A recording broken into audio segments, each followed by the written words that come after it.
Hello, and welcome to Life with Francy Podcast, a place where you will find all kinds of conversation like mental health, self-love, self-care, trauma, hobbies, and more. With this podcast, I want to create a place where we support one another in business and personal life. Hope you enjoy this episode. Now, let's get the show started. Today's conversation was thanks to Podmatch, an amazing place for podcast hosts and podcast guests to do amazing collaborations like this one. They have tools and resources to help you in this podcasting world. Now, on today's episode, I have the pleasure to talk to Tina. And she wrote a memoir, Let Your Heart Be Broken. I can't wait to start talking to her. And now let's welcome Tina. Tina, tell us, what is life with Oh, you? oh my goodness. Thank you. First of all, thank you so much for having me on your show and letting me talk about my life and what the things I love to do. So what is life like? Oh boy, I had an overnight visit with my stepdaughter. Um, I am no longer married to her father, but we have this wonderful, she and her twin have such a wonderful relationship. And I want to give a shout out right now to all the stepmothers and stepfathers and stepparents. I think that ability to bring a child that is not yours into your heart and into your life and to be willing to care for them, regardless of their relationship to their other parent, to their biological parent or parents, is something we don't talk about. We don't hold it up and uh, shine a light on it. It's so important. And I think particularly women who have so selflessly given to their stepchildren, who have brought them in as their children. I just want to give a big thanks out there. I so resonate.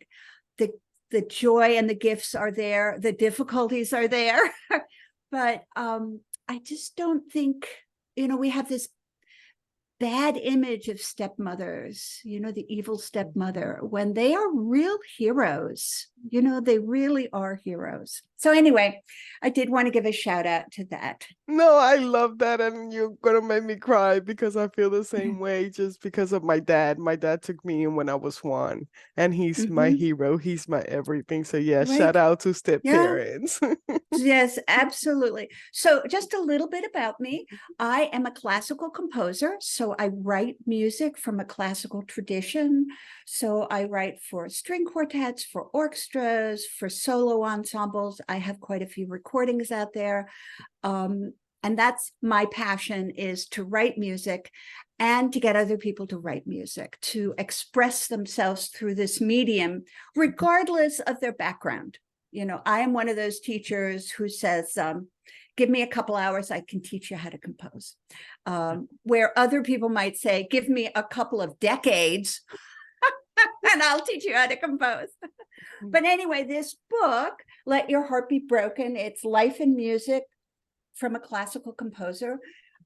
It's a memoir that not only talks about my life and the difficulties that I've had, but how music and art have been, along with therapy and self-work and all those things, have really allowed me to create a wonderful life for myself. And actually, one of the things that I wrote down on my notes as you were talking was single parent, health issues, and boundaries. Mm. How important boundaries are as part of your mental health, and what a struggle that is for women in particular, because they've sort of been brought up to take care of other people, which means not having boundaries Yeah. as well placed, and a lot of guilt that's attached to taking care of yourself before you take care of others. So I have a lot of things that I'd like to talk about for that too. But the book, I think it's a book that anyone can read. I've been really surprised by the warmth of its reception. I've gotten a lot of reviews, but then I get letters from readers. I get emails and Facebook messages. They love the book. It meant so much to them. on so many different levels, like as a mother, as an artist, as someone who's had trauma in their life, as someone who's really interested in the artist's life and how they create, at people who are in business, because music is a business, you know. Mm-hmm. You not only are responsible to do the creative work, but then you have to go out and market it, get it performed, get it recorded. They're all your lots of little babies. So I've been really thrilled how this book has really spoken to such a broad range of people, and how many people are reading it and finding something in it for themselves. I absolutely love that. So with the music, was it always since you were a child, or did the passion came later on? Well, I would say that it was both instinctive and it was nurtured. So my mother got me to play the piano when I was 5. And the first big gift that I remembered in music was, the old LPs. So when I was 5, I got 2 boxes of LPs of music. And I had a little record player, like one of those little blue ones with a lid. And I just loved to listen. My mother, of course, got me to play the piano. But more than that, I think, so I always loved it. I don't know if it was like a driving passion as much as it became a very safe place for me to live in music. So I always say that it's kind of like doing dishes. If you grew up in a household where you had chores, when you were doing that chore, nobody really bothered you. You were doing that, they might yell at you to get you to do the chore. But once you were doing it, you were kind of in a safe place. So I remember doing dishes was such a pleasure because water was warm, I was cleaning things, and nobody bothered me. And I think, I don't think I thought about it at that time, but music was very much like that. It was a place where I could completely sort of immerse myself. The way a lot of kids would immerse themselves in books, reading books, or even watching TV. It's a place that takes you away from the reality that's around you and gives you kind of a safe space. So I definitely didn't know that, but now that I look back on it, I think that was part of the attractiveness of practicing. And I have to say that I'm the youngest of 5 on my mother's side, and they also played instruments, but they remember the house being filled with music all the time because I was practicing. And that's one of their memories, which I think is really lovely. It is. I love that. So, what do you talk about in the memoir? In the memoir? Yes.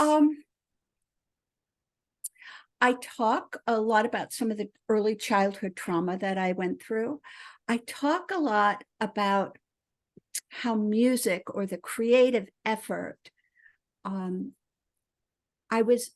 as I was going through therapy and dealing with some of the difficulties that I'd had as a child, honestly, which we all have stuff in our lives.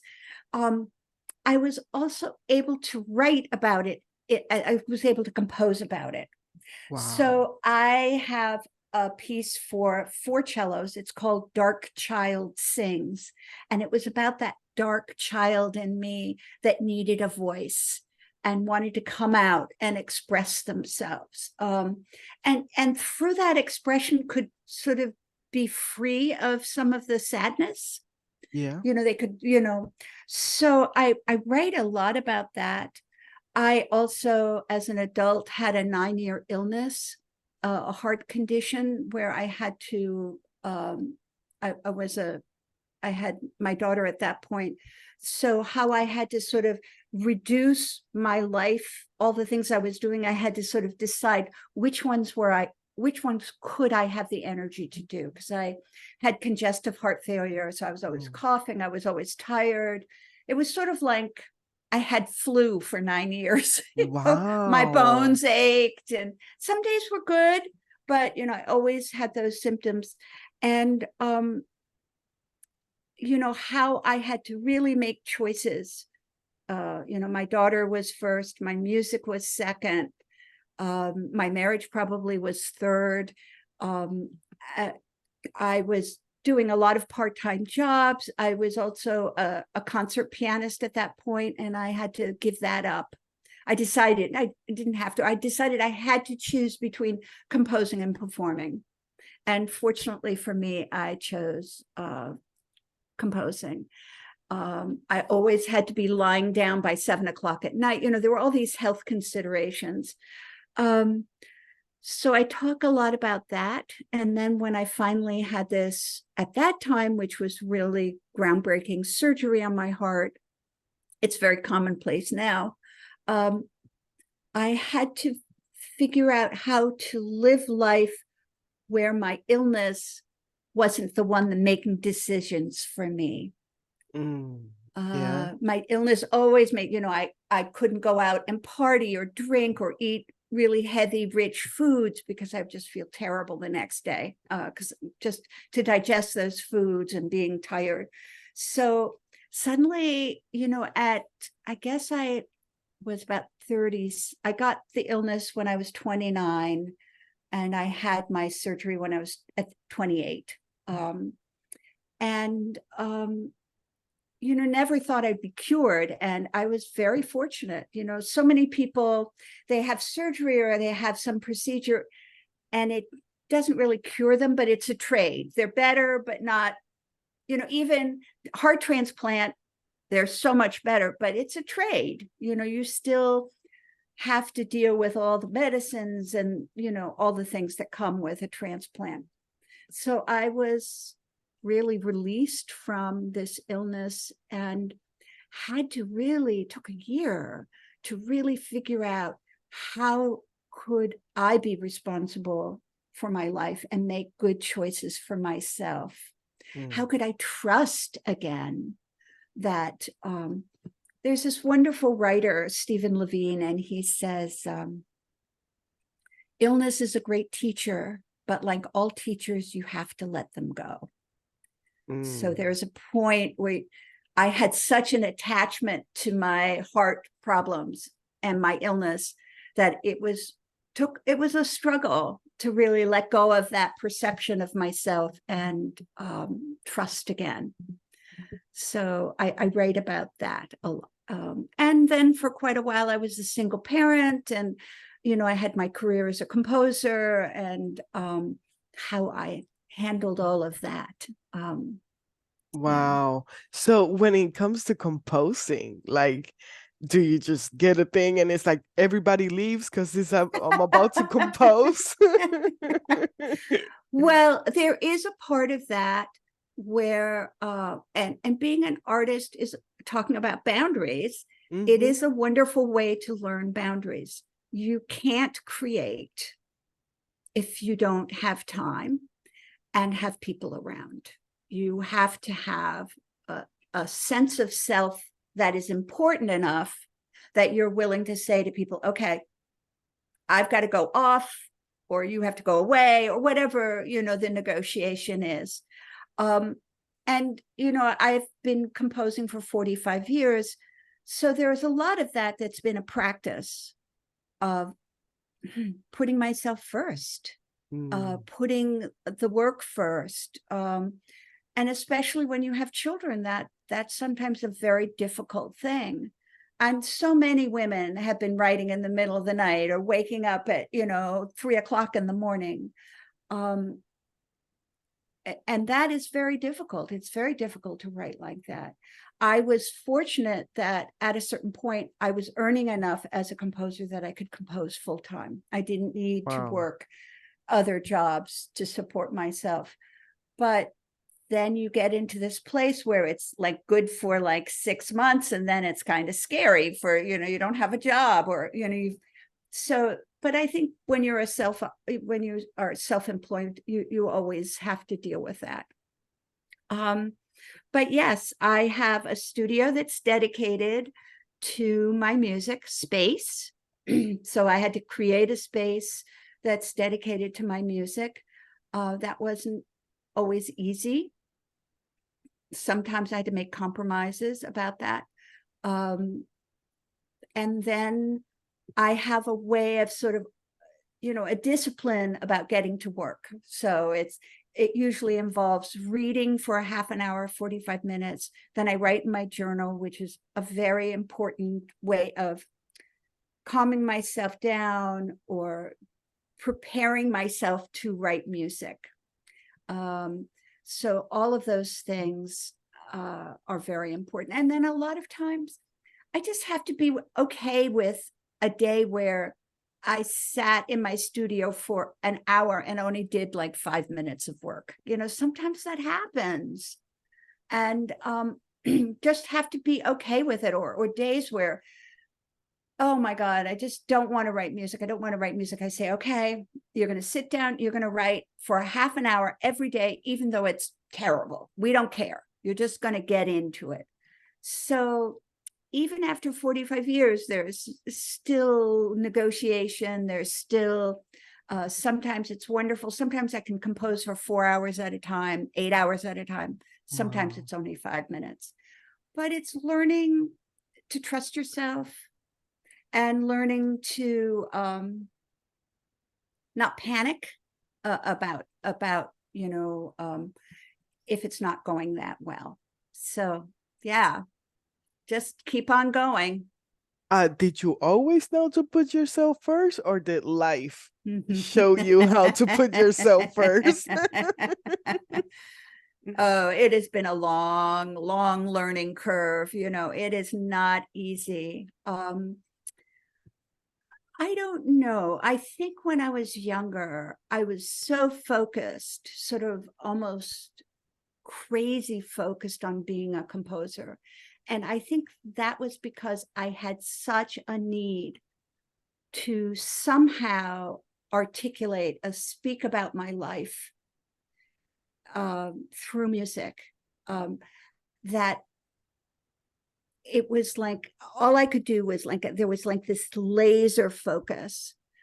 When during my second marriage, when with my little, I had 2 7-year-old twins and a boy who was 5 when I became involved, and their needs were really pressing. Before I'd had one daughter, and it was sort of I could juggle it. Mm-hmm. And then it was very hard to create boundaries. And so I would say it's a life learning process. Now that I am divorced and I've been on my own for 10 years, I have this wonderful property. It's about a half an acre. And I always tell my kids and my friends that I have a magical, invisible electric fence that goes around the perimeter of my property, and it's a drama. Anybody who comes with drama, they go like, oh, I've got so much drama, but I can't seem to get to the door. So I always tease them. I said, I am here to listen to what you're going through, but I'm not here for drama. I really have a boundary about that. So that has really simplified my life a lot, because it's a clean space at home. It's not a space that's cluttered with other people's unwillingness to get help and wanting to vent.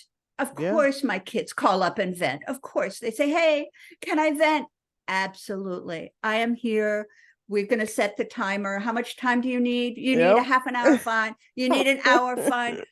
Let's, but you cannot come into my house and take over my life with your drama, especially if you're not doing something to help yourself. So that's become much more clear, but it's taken me a long time. I love that. I just told that to a coworker who just got his own place, and I was like, hey, you do not allow anybody with a negative heart. Like, That's Yes. your safe place. You Right. are gonna create new peace, and you're just Yep. gonna, that's your safe heaven. Like, do not allow anybody with negative energy in your house. And he was like, yeah, yeah, I got this. So like I Absolutely. totally get it. And I think also, I go as far as to ask people to take off their shoes because, and they say, why? I said, well, this is sacred space. You don't walk in sacred space with your dirty. So the idea of taking off that outside stuff of your life and being barefoot, I have tons of slippers and socks for people. It's Mm-hmm. not like they don't have anything on their feet. But that idea that I could sit on the rug at any time and not feel like I was getting dirty. But I think it's also a kind of spiritual practice as well, that this is sacred space for my life and my work. My door is open. I love people to come, but they need to know that, that their shoes aren't welcome. I love it. I love it. Yeah. And you talked that you are very excited about boundaries. Did Yeah. you always know about boundaries? Because like for me, I'm 35 and I just learned about boundaries in my Oh 30s. my God. Almost Oh like my God. this would have been life-changing as a kid. My therapist, especially in my 50s, she kept on saying there is this story about the giving tree. It's oh shoot, I can't remember. Shel Silversteins, is that his name? But he's got this story about the giving tree, and the giving tree is always giving and giving and giving, and eventually it's just a stump. And I think it's such a great metaphor for that idea that we have to put others first. And it then begs the question, if we put others first, what is the value of our lives? And I'm not a Christian. I don't believe in God, but I do believe in something bigger than myself and something powerful and something with energy. And it just, I only have this one life. And if I'm always giving it to others, what does it say about how I value what I am and what I have to give other people? So I think that boundaries help start to define that. And it also, very sadly, and I just think this is true in life, it's like an alcoholic. There is only one person who can help the alcoholic, and that's the alcoholic. And that's a very hard thing to accept, that, your loved one, your person who is in pain, who is suffering, who maybe have addictions or medical problems or emotional problems, they have to find it within themselves to help themselves. And in a way, you almost have to, the alcoholic has to reach that last rung. They have to like kind of be at their worst moment to say, oh, wow, I need to help myself. And I have never been in a situation where I could really do that for someone else. I could pretend, I could hope. But sadly, I haven't experienced being the key to someone else's health.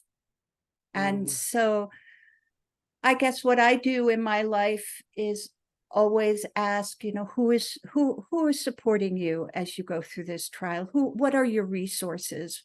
What can you, the person who's talking to me, do to get some help and share this pain and sadness or addiction with? So I think that's what boundaries are about, in a funny way, accepting that, I'm just a small person. I'm not the key to somebody else's success. I can be their cheering team. I can love them. I can, listen to them. But the boundaries are really about protecting them and protecting me. Yeah. I think. Yeah. So, and that's been very hard learning. Not easy. So I say to everyone out there, if you're struggling with them, welcome to my club. I'm with you. You're not unusual or somehow wrong because you haven't learned this. It's part of life to learn that. And it's just a step, Nice. So. I like that. Mm-hmm. You had this question, and I just want to know, what was the relationship between childhood trauma and composing music? Composing. Yeah. Well, again, I think we work through our trauma in so many different ways. We journal, we get therapy, we have good friends, we take care of our body, yoga, going to the gym, taking walks, finding perhaps that our old friends are not supporting us and finding new friends, new support. And doing art is such a wonderful way of allowing the body and the mind to express itself in this other kind of way. So for me, music became a voice for me, a safe place to put my expressions. And it also was a way when I was doing all the things that we just talked about in therapy, really trying to handle my life and grow.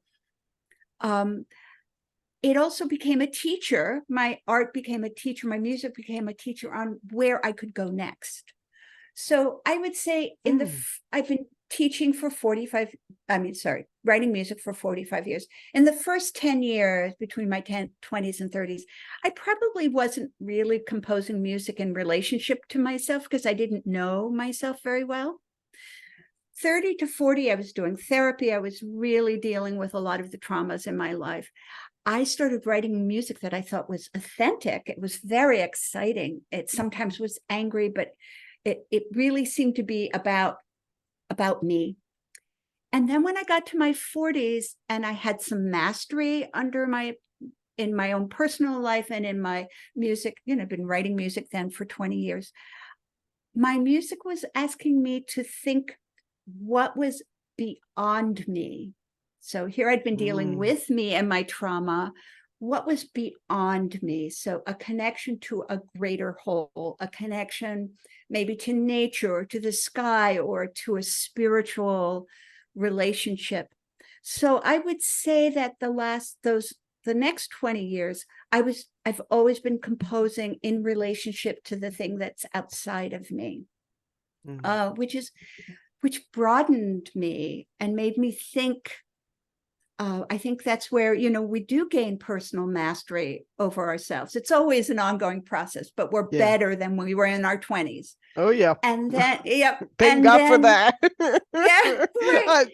And yeah, exactly. And then, then you think about things that are bigger than you, family, community, maybe the world, our relationship grows and grows. And so did my music.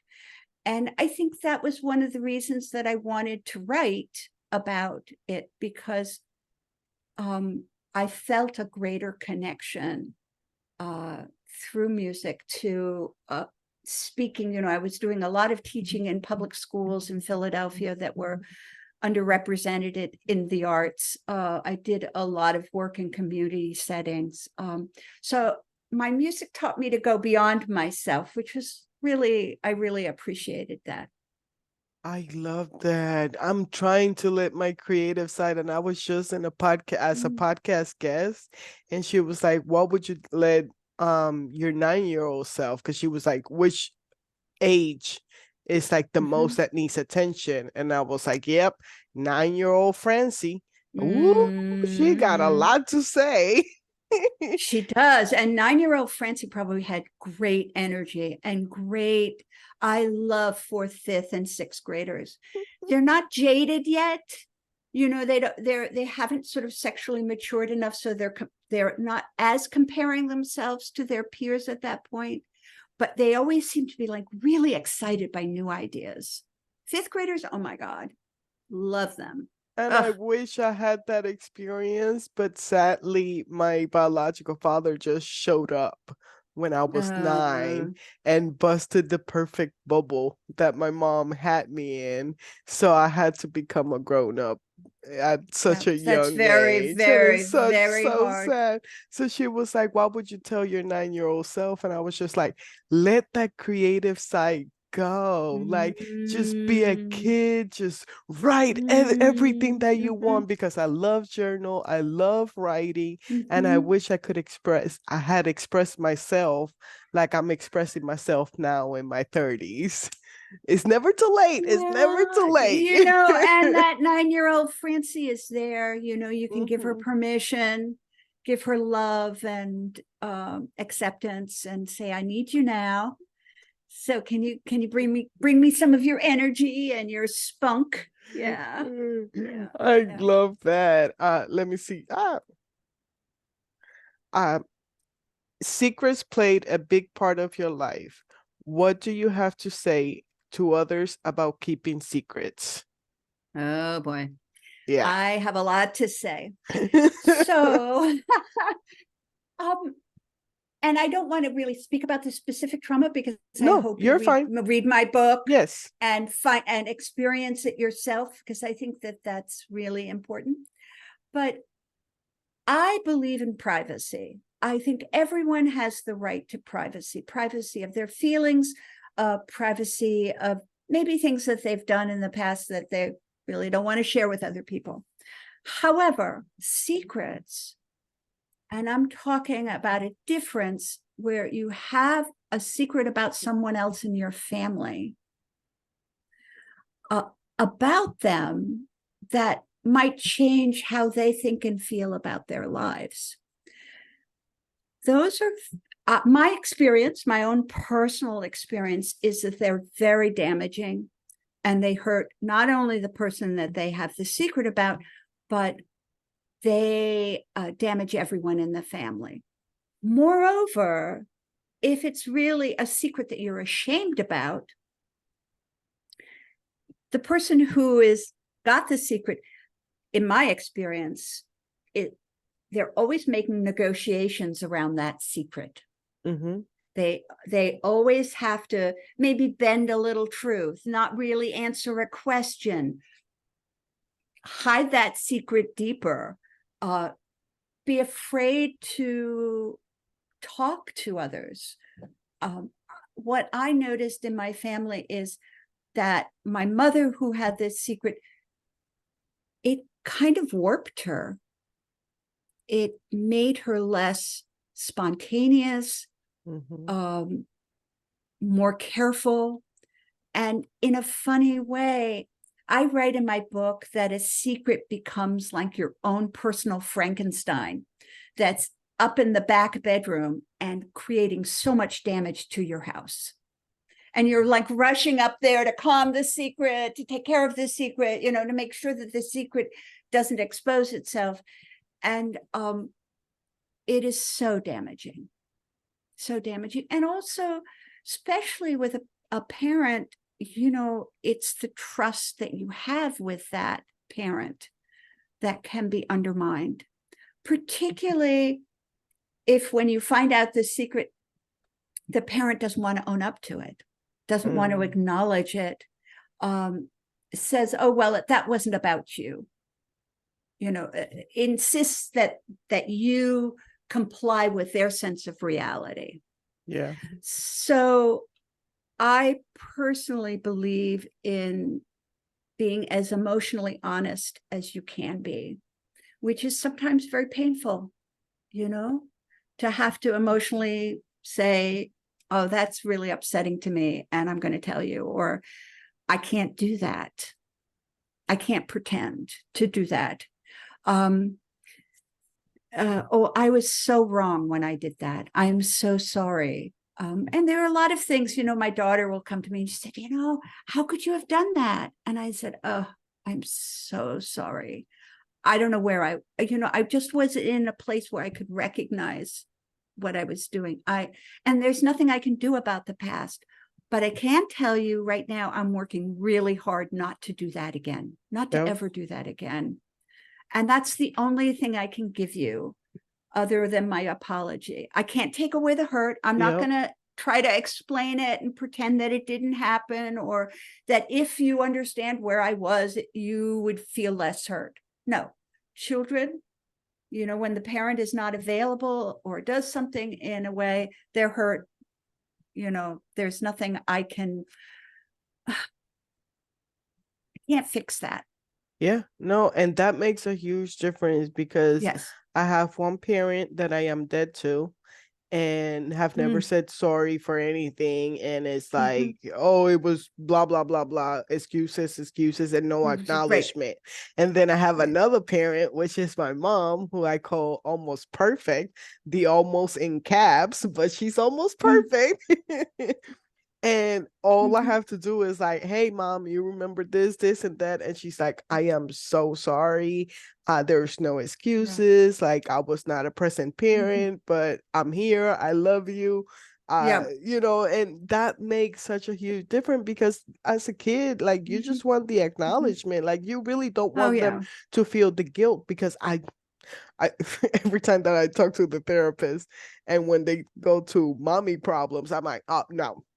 We're just gonna leave that alone because my mom is almost perfect and I don't want to say that she did anything wrong. She's like, well, your anger is coming out again, so we need to talk about some stuff. Yeah, right. But to have someone just come like, oh, I didn't come through for you, I'm so sorry. I was not in a place where I had the tools. And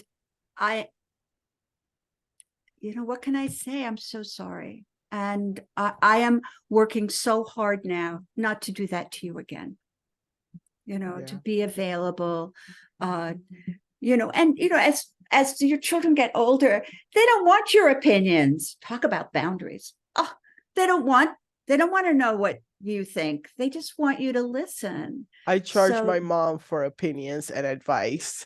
And then she got smarter. She always got me down. I think it was like the second time that I was like, well, you need to give me this and, put a price on it. And she started paying me in kisses because she knows that I don't like kisses. So I stopped charging her. I stopped charging her. So now I just listen to her advice and her opinion. Yeah, I know my daughters are very clear. They go, wait, you're offering an opinion. I just need you to listen. I go, I'm the best when they say, I just want to vent. Can you listen? If they prime me, I can get into my listening head and really be available to them. And usually it's like, oh my God, that's hard. Oh, sometimes it's just, it's such a gift. It's such a gift to give others, is just to be listening. Is there anything else that you would like my listeners to know about you? Well, I want to talk a little bit about the title of my book. Yes. Let Your Heart Be Broken. So I'm going to read you just a little bit from this. The opening page is page 3. So I had read all these books by Stephen Levine. He was writing about how he worked a lot with people who were dying. And what he noticed is how alive they were in the last year of dying, that they just decided to get past all their stuff. And, if you only have a year, you're willing to live. And his ideas was, why are you waiting? Why can't you be alive for the rest of your life rather than for 1 year? So he wrote beautiful, beautiful books. And so I had gone to New York City to be at a conference with him. And it was during the time of the AIDS epidemic where we were suddenly it's really, for people who are older, it's really the first epidemic where people were dying from this unknown disease that they didn't know exactly how people were dying. And young people, especially if you're in the arts, so many friends were dying. So he was speaking to all the caretakers, because they were cared for by their loved ones, their families, or their partners. He's asked at the beginning of this conference, what is the meaning of life? And he relaxes back into his chair. I am asked that all the time, he replies, and I really don't know. He pauses, looking to the side. He turns back, smiling. But I think the meaning of life is to let your heart be broken. And then I write about that. The heart, the round sphere of your being, let your heart be broken. Allow, expect, look forward to the life you have so carefully protected and cared for. Broken, cracked, rent in two, heartbreakingly, your heart breaks, and in the two halves rocking on the table is revealed rich earth, moist, dark soil, ready for a new life to begin. So the idea is we are all brokenhearted. Yeah. It is part of life's condition. And when you stop resisting it, stop hiding it, stop burying it in your backyard where the mower always trips over and, there's a bad smell in the backyard. When you face it, my experience is that through facing it and dealing with it, I have found this wonderful ability to harness my energy again and rebuild my life. And it's not a once in a lifetime process. I think, let's see, what time is it? It's ongoing. Yeah. Your children grow up or they leave the house, you're heartbroken. Mm-hmm. This life that you've had is gone. You'll never have it back. You have to change jobs, or a parent dies, or I don't know, the world pollution, climate change. There's always heartbreak. And I think for me, my experience is facing it, going up to it, not resisting it, allowing it, has allowed me to also walk through it with some of the gifts that heartbreak has given me. Wow. So I think that's what the book is about. Yeah, it's such a different perspective, and I love that. Where can my listeners find you? Oh, I am so easy. TinaDavidson.com is my website. And you can always email me from my website. My book is available on Amazon, or you can order it from Borders. I'm on Spotify, Apple Music, all those, on YouTube. I'm on Instagram, Tina Davidson, composer and author, I think. No, I don't know what my Instagram is, but my Facebook is, so don't worry, we'll find the links for the show notes. I'm easy to find. I love that. Thank you so much for coming on my show. It's been such a pleasure. Thank you so much for having me. Well, thank you so much for listening to another episode. You can find my podcast in all major platforms, as well as my YouTube channel. Remember to like and subscribe on YouTube, and then follow on your favorite podcast app. And leave a review if you like this kind of content, because that will help others find the show. So thank you so much. Hope you have a blessed day. Bye-bye. Bye-bye.